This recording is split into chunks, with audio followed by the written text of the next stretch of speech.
Hello friends, तो कैसे हैं आप सभी। आई होप कि आप लोग बहुत ही बढ़िया होंगे।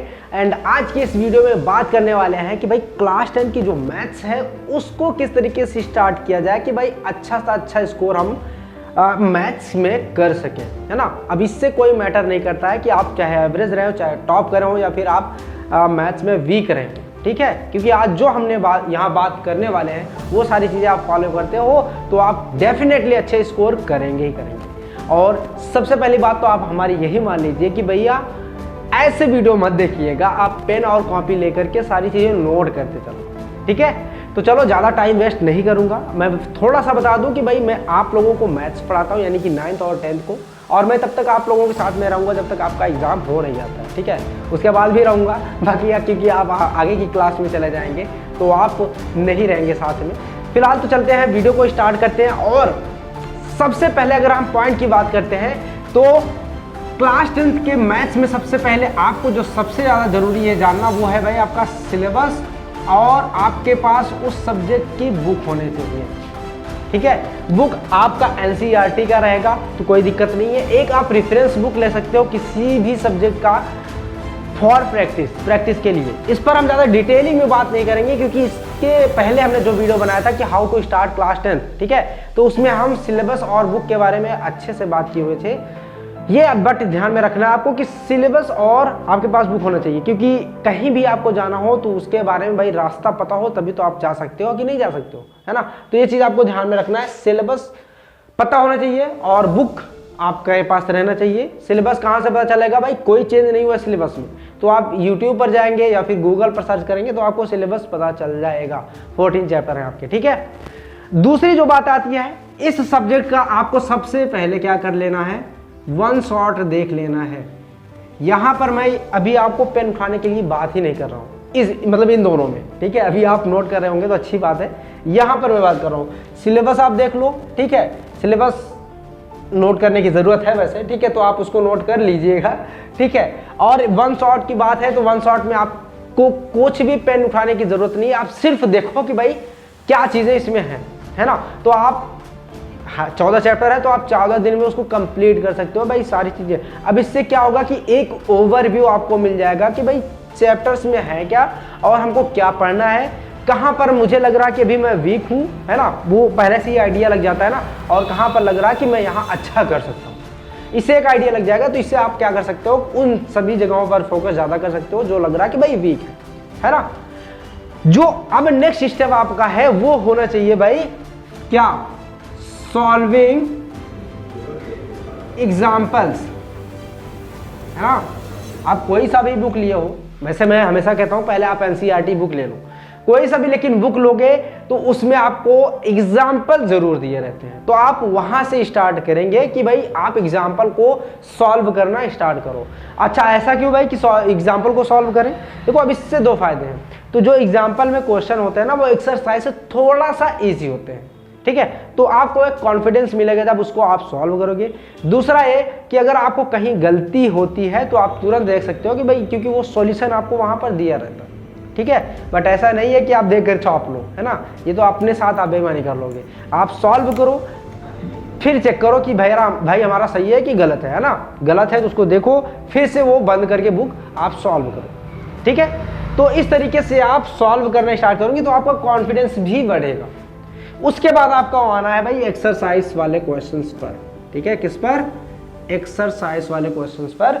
अब वो आपका एनसीईआरटी का भी रहेगा, अगर आपने किसी रेफरेंस बुक का भी को लिया हुआ है तो भी उसका भी रहेगा, ठीक है। रेफरेंस बुक सिर्फ इसीलिए होती है भाई प्रैक्टिस करने के लिए, और इसके पहले मैंने बताया था कि अगर आप रेफरेंस बुक नहीं भी लेते हो तो किस तरीके से प्रैक्टिस कर सकते हो, वो पहले की वीडियो में हमने बात करी हुई थी, ठीक है। तो एक्सरसाइज अब स्टार्ट करना है आपको सॉल्व करने, यहाँ से सॉल्व किया आपने, अब यहाँ पर आएंगे तो थोड़ा कॉन्फिडेंस बढ़ा हुआ रहेगा। और तब तक आपकी क्लासेस भी स्टार्ट हो चुकी होंगी, मतलब जैसे भी स्टार्ट हो चुकी होंगी आपके स्कूल में, कोचिंग्स में, या फिर यूट्यूब में आप देखोगे तो वहाँ पर मिल जाएगा, ठीक है।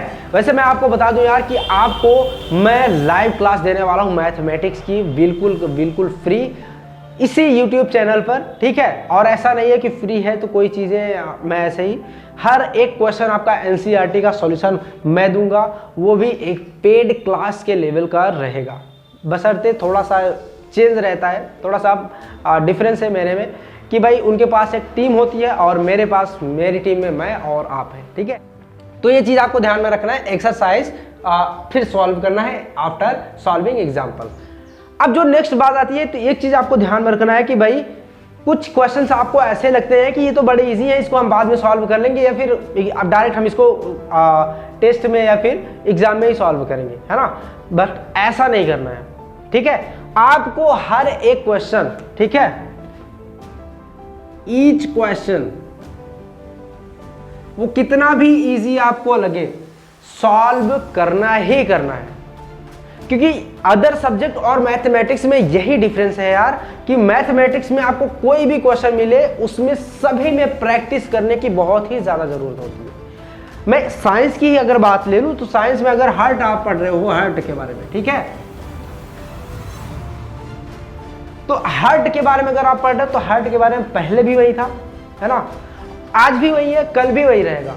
अगर आप इसको 1 से 2 बार पढ़ करके लिख लेते हो तो आपके दिमाग में वो सारी चीजें आ जाएंगी और अपने आप से एग्जाम में बना करके लिख सकते हो कि भाई ये पार्ट ये यहाँ का ये काम करता है। बट मैथमेटिक्स में ऐसा नहीं है, आप प्रैक्टिस करे रहोगे, क्वेश्चन चेंज करके दे देते हैं, और प्रैक्टिस करे रहोगे तो आपको आइडिया लग जाएगा कि भाई इस क्वेश्चन को किस तरीके से सॉल्व करना है। तो ये चीज आपको ध्यान में रखना है, हर एक क्वेश्चन को आपको खुद से सॉल्व करना है, चाहे कितना भी जो आपको क्वेश्चन लगे, ठीक है। ये चीज आपको ध्यान में रखना है, हार्ड लगे तो उसको तो करना ही करना है। तो ये आपका हो गया भाई कि हर एक क्वेश्चन आपको खुद से सॉल्व करना है। अब जो नेक्स्ट पॉइंट आता है वो ये है कि भाई जहां पर आप लोगों को प्रॉब्लम्स होती हैं, लगता नहीं है कि आपके दिमाग में ये चीजें आती नहीं होंगी शायद, लेकिन एक चीज ध्यान में आपको यह रखना है कि आपको अपना कैलकुलेशन और स्पीड ये दोनों चीजें बेहतर कर लेनी है। क्यों? क्योंकि आप अब जब भी आपको कम मार्क्स आए, ठीक है, या फिर जो भी ऐसे प्रॉब्लम्स होती है मैथमेटिक्स में, वो जो रोल होता है इन्हीं दोनों का रोल होता है ज़्यादा से ज़्यादा। अगर आपका कम मार्क्स आ रहा है, क्वेश्चन में गलतियां हो रही हैं, तो आपका कैलकुलेशन कहीं ना कहीं गलत होगा, टाइम का दिक्कत हो रही है तो वो आप देखोगे तो स्पीड आपका कम रहता है। और ये दोनों सही कैसे होंगे? मैथमेटिक्स में एक ही रास्ता है, वो है प्रैक्टिस का। प्रैक्टिस आप करो, क्वेश्चंस को ले लो, जिन क्वेश्चंस में ज़्यादा कैलकुलेशन है उनको लेकर के आप सॉल्व करो, ठीक है। तो ये चीज़ें आपको ध्यान में रखनी है। अच्छा, नेक्स्ट बात आती है, नेक्स्ट पॉइंट आता है कि डेली कितने क्वेश्चन सॉल्व करें या कितने घंटे पढ़ें। तो कितने घंटे का तो आप भूल ही जाओ, क्योंकि कितने घंटे अगर दिमाग में रहेगा तो आप घड़ी देखते रहोगे, टाइम ऐसे ऐसे करते रहोगे, कितना भी टाइम इधर उधर कर लो, मतलब घड़ी या मोबाइल दूर कर लो, लेकिन ये एक दिमाग में चलता रहेगा कि भाई 2 घंटे कंप्लीट हो, हम भागे यहाँ से, है ना। तो आपको क्या करना है भाई, डेली, अभी जैसे स्टार्टिंग है तो आपको 5 से 10 क्वेश्चन या मान लो 5 ही क्वेश्चन आपको चैप्टर वाइज सॉल्व करने हैं, ठीक है। 5 क्वेश्चन, चलो मैं 5 क्वेश्चन ही लिख दे रहा हूँ। 5 क्वेश्चन आपको डेली सॉल्व करने हैं, अब इससे आपको हटना नहीं है, ठीक है। अब जैसे 2-3 महीने हो जाते हैं और आपका 2-4 चैप्टर भी कंप्लीट हो जाएंगे, तो उसके बाद आपको क्या करना है, अब यहाँ से आपको 15 क्वेश्चन कर देने हैं। 15 क्वेश्चन से इसके बाद कोई क्वेश्चन कम ही ना करना। अच्छा, 15 क्वेश्चन के साथ भी एक थोड़ा सा ट्विस्ट है। ट्विस्ट ये है कि 15 क्वेश्चन आप लोगे और वो रैंडम चैप्टर से उठाओगे जितने आपने पढ़ लिया है। तो जब आप रैंडम क्वेश्चन सॉल्व करेंगे तो आपका दिमाग भी उसी तरीके से काम करता रहेगा, जिससे कि आप टेस्ट और एग्जाम में बेहतर करेंगे, क्योंकि वो रैंडम की तरह ही क्वेश्चन तो आते हैं ना। ऐसा तो है नहीं कि आपका सिर्फ चैप्टर पता होता है, ठीक है, और एक आइडिया रहता है कि भाई ये हो सकता है इस तरीके के क्वेश्चन आते हैं, है ना। तो ये चीज़ आपको ध्यान में रखना है। तो आगे से आपको 15 क्वेश्चन सॉल्व करने होंगे, ठीक है।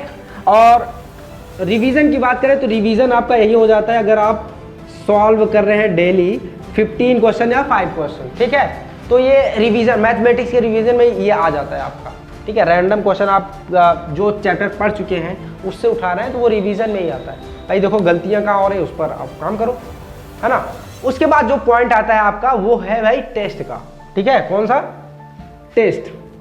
ये चीज़ें हमेशा ये ध्यान रखना है कि आपको मिस नहीं करना है, क्योंकि यहीं से आपको आइडिया लगेगा कि भाई हमारी तैयारी कितनी हुई है। कोई भी टेस्ट, कोई भी एग्जाम अगर स्कूल में होता है मैथमेटिक्स या किसी भी सब्जेक्ट का, तो आपको छोड़ना नहीं है, क्योंकि इसके बाद आपको पता चलेगा कि हमारा ये पॉइंट वीक है और इस पॉइंट पर हम अच्छा कर रहे हैं। अगर अच्छा कर रहे हैं तो कितना टाइम देना है, और वीक है मेरा जो पॉइंट, जो टॉपिक, तो उस पर कैसा काम करना है। फिर उस टेस्ट के बाद आप थोड़ा सा अपने आप पर काम कर सकते हैं। तो ये चीज़ आपको ध्यान में रखना है, टेस्ट आपको ज़रूर से ज़रूर देना है।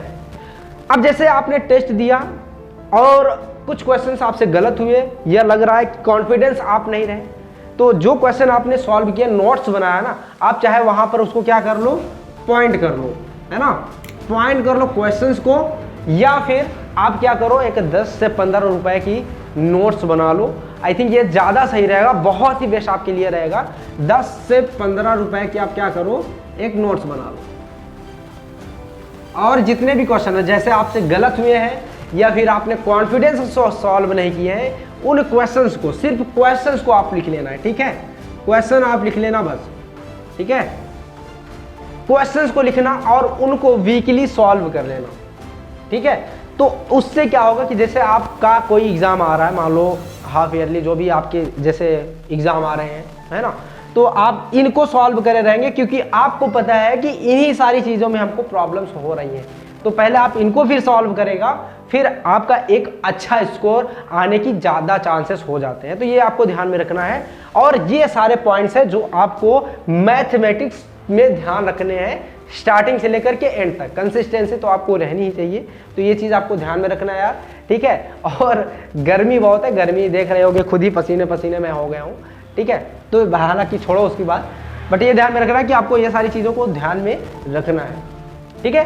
किसी भी टॉपिक में, किसी भी जगह पर आपको प्रॉब्लम्स हो रही हैं, तो आप हमेशा कमेंट सेक्शन में आप लिख दीजिए, हम उनका सॉल्यूशन ज़रूर देंगे, ठीक। तो चलो आज के वीडियो को यहीं पर एंड करेंगे, फिर मिलेंगे नेक्स्ट वीडियो में, तब तक के लिए bye bye and take care.